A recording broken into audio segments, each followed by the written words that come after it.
you can leverage social media to grow your podcast. So just doing your podcast is okay, but it's not really enough. People need to hear about it. So I think the number one media location or outlet these days is social media as opposed to TV, print, radio. And I'm the traditional media guy, or I'm from a traditional media background. What we do with our client videos is we take the audio and we put it on all of the various audio locations, Spotify, Apple, the rest of it. But we take the video and we put it on the big five. Yes, on YouTube, but not just on YouTube. There's YouTube Shorts, and there's a way to tap into podcasts, which is all within the same channel.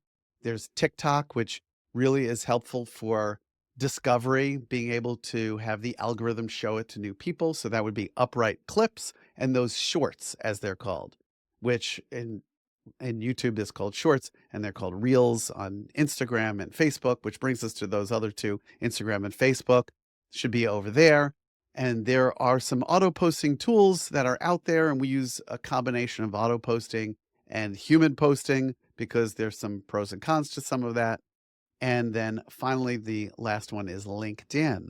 You might not have thought about LinkedIn because it's for professionals, but very likely you're a professional and you want to be seen over there. So it's another nice place, not only for the video of the podcast, but what we do is we take the transcript and we turn it into an article. We use AI and we tweak it a little bit as well, and we turn it into an article. Right now, LinkedIn likes to share articles, so it's yet another way of you being found. But let me leave you with this because this is an important piece of the puzzle. When you interview somebody, you want to tap into their people, their audience. So they may have a social media following, a decent one, or they may not. They may have a couple hundred people or nothing.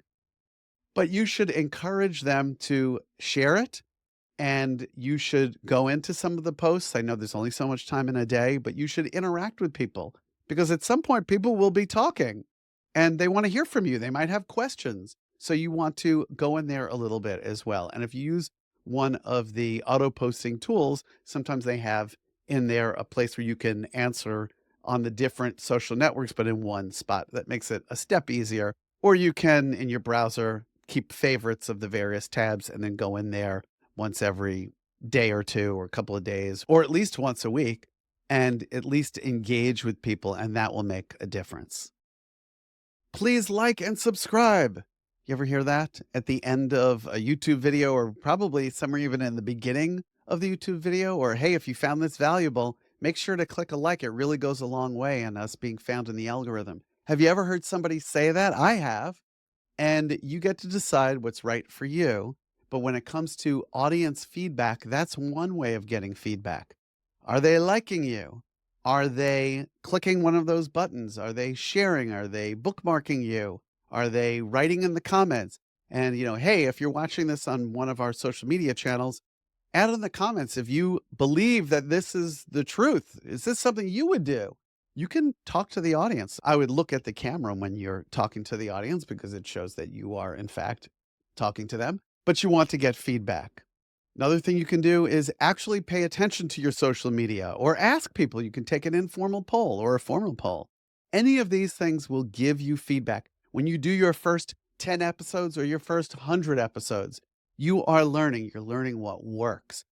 And in one of the other modules, I brought up the Call Her Daddy podcast, which is one of the top ones, changed its focus over time. It originally started out where it was talking about sex and relationships, and it ended up going a different direction, personalities and podcasts and personal sharing. And that resonated more with the audience. Yours will evolve over time. Don't worry if you're not getting the traction right away in the first few episodes because you're still finding your way. Have you ever discovered a TV show after it's been out for 5 to 10 years and you discover it on a streaming service? Someone may discover you at some point. And of course, we want to tighten the loop a little bit. And that's why you pay attention to what people are saying and doing. And of course, you want to encourage them, even if it's negative. I mean, you want honest feedback, but the algorithm actually will reward the fact that people are commenting in there, even if they don't love everything. I know it stings if somebody said that you aren't the best perfect human ever, and some of that is just getting used to. But ultimately, you want to encourage engagement. It does help if you have a call to action for people to do it.